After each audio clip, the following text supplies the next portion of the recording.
Pernah kebayang nggak sih gimana caranya anjing pelacak canine milik kepolisian atau kuda kavaleri militer yang gagah itu bisa bepergian keluar masuk Indonesia buat ngejalanin tugas negara? Ini tuh jelas bukan sekedar bawa hewan peliharaan jalan-jalan naik pesawat ya. Ini adalah operasi tingkat tinggi. Nah, di sesi penjelasan materi kali ini, kita bakal langsung bedah secara detail gimana hewan-hewan pekerja pemerintah ini bisa mondar-mandir melintasi wilayah kita tanpa sedikit pun ngorbanin biosecurity nasional. Jadi gini, proses pergerakan mereka itu diatur super ketat oleh regulasi karantina nasional kita, lebih tepatnya lewat Peraturan Badan Karantina Indonesia Nomor 10 Tahun 2024. Aturan ini tuh dibikin dengan satu tujuan utama yang benar-benar krusial, melindungi negara kita dari ancaman hama dan penyakit hewan karantina. Tapi di saat yang sama, aturan ini juga dirancang sedemikian rupa, supaya hewan-hewan penting ini tetap bisa ngejalanin tugas kedinasan mereka yang mendesak tanpa harus nyangkut di birokrasi yang ribet. Tapi tunggu dulu, kita samain persepsi dulu nih. Apa sih yang dimaksud sama hewan organik di sini? Tolong jangan bayangin ini kayak ayam organik atau daging bebas bahan kimia yang biasa kita beli di supermarket ya. Sama sekali bukan. Dalam konteks hukum karantina, hewan organik itu secara spesifik adalah hewan milik instansi pemerintah yang benar-benar dilatih dan dipelihara intensif buat ngebantu tugas kedinasan. Ya, kayak anjing pelacak narkoba atau anjing SAR tadi. Mereka lah bintang utama di peraturan ini. Peraturan ini emang lumayan padat, jadi biar lebih gampang kita bakal pecah pembahasannya jadi 3 tahapan utama. Pertama, perencanaan dan pelaporan daring. Kedua, persyaratan dokumen khusus. Dan yang ketiga, pelaksanaan tindakan karantina itu sendiri di perbatasan. Oke, kita langsung masuk ke tahap pertama, perencanaan dan pelaporan daring. Kita bakal lihat gimana proses ini udah mulai jalan, bahkan jauh sebelum hewannya keluar dari markas. Kunci paling utama di tahap ini tuh soal waktu. Tenggat waktunya sangat ketat. Instansi yang punya hewan nggak bisa asal bawa hewannya secara dadakan ke pelabuhan atau bandara. Nggak bisa gitu. Mereka wajib banget laporin rencana perjalanan secara online ke pejabat karantina. Paling lambat 2 hari kerja sebelum kedatangan. Jeda 2 hari ini bukan formalitas doang lor. Ini adalah waktu krusial buat petugas karantina untuk verifikasi data dan siap-siap buat penanganan di lapangan nanti. Dan asal tahu aja, laporannya juga harus super detail. Nggak bisa cuma bilang, kita mau lewat nih. Laporan online ini harus ngasih gambaran yang utuh ke petugas karantina. Mulai dari negaranya atau area asalnya dari mana, info instansinya apa, ciri-ciri hewannya gimana, lewat pelabuhan mana, tempat transitnya di mana aja, sampai estimasi jam keberangkatan dan kedatangannya. Semuanya wajib tercatat rapi di sistem sebelum hewannya bergerak. Lanjut ke tahap kedua, persyaratan dokumen khusus. Ini adalah momen saat hewan-hewan kedinasan ini akhirnya beneran tiba di perbatasan kita. Nah, biarpun mereka hewan VIP kedinasan, persyaratan standarnya tetap berlaku. Kayak sertifikat kesehatan dari negara asal dan jaminan kalau mereka nggak berasal dari area wabah, itu wajib ada. Tapi, karena status mereka hewan organik, mereka punya ekstra persyaratan khusus. Harus bawa surat penugasan resmi dari instansi, punya kode identifikasi khusus, dan yang paling penting, riwayat kesehatan serta vaksinasinya yang dipegang langsung oleh si pawang atau penanggung jawabnya.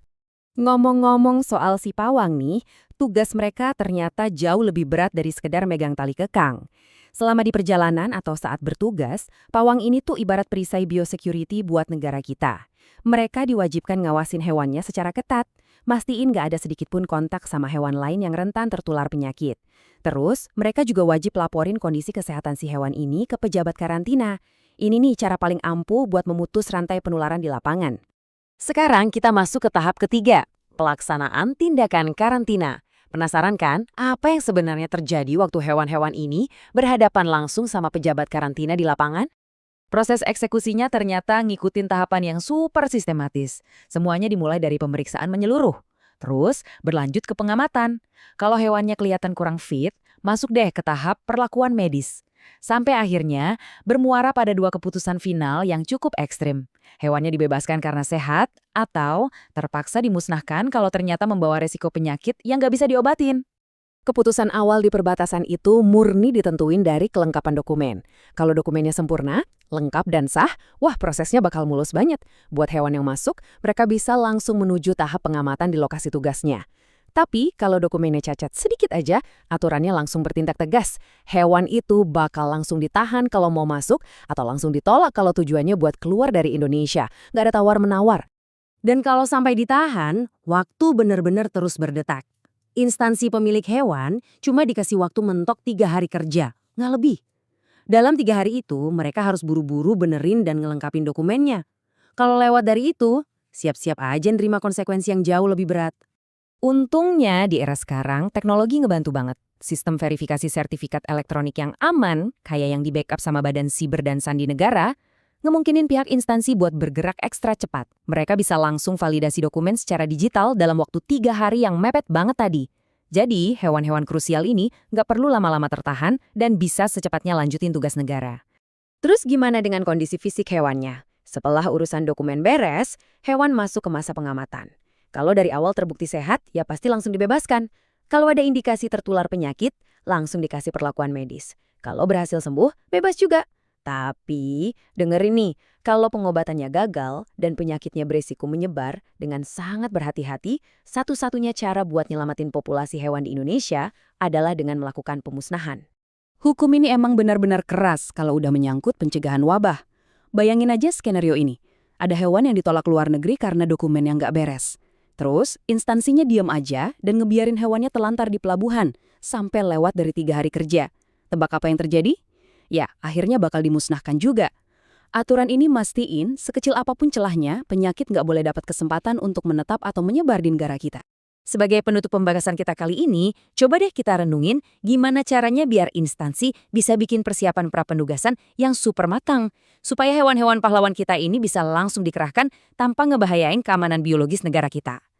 Aturan yang kelihatan kaku ini sebenarnya adalah bentuk keseimbangan yang vital loh, antara kebutuhan buat bergerak cepat menjalankan tugas negara dengan kewajiban mutlak buat ngelindungin Indonesia dari wabah mematikan.